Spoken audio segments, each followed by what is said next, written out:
Hello everyone, welcome back to the channel. Today I'm going to show you how to connect Phantom Wallet to BullX. Alright, it is pretty easy to do. Just go ahead and open up your favorite browser. Now once you have your browser open, just go ahead and go to the three lines right here at the top right. And go to extensions. Alright, click on extensions and simply hit on the web store right here. Click on that. Go ahead and look for Phantom Wallet.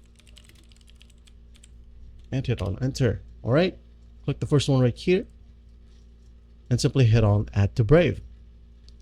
There will be a pop-up, just click on add extension and wait for the process to finish. As you can see here, the process is done. There will be a pop-up, just go ahead and create a new wallet if you don't have a wallet yet. If you already have a wallet, just go ahead and click on this one right here to log in. Alright, just go ahead and continue with the login process and it will just show you that you're all done. So go ahead and get started. After that, close the store. Open a new tab, click on this extension button right here or the three lines right here and go to extensions.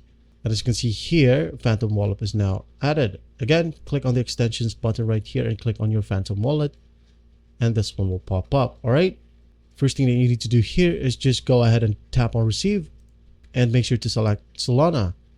Alright, once done, just go ahead and copy the address right here and then open up a new tab and go to BullX.io.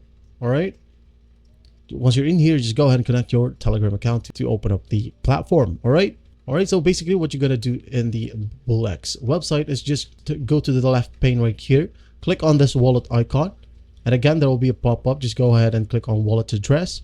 Once you click on wallet address, this page will pop up. Just go ahead and click on add wallet right here and locate Solana. Once done, just click on Solana and paste the address. Once done, hit on connect and you'll be good to go. And that is it. I hope this video helps and I'll see you in the next one.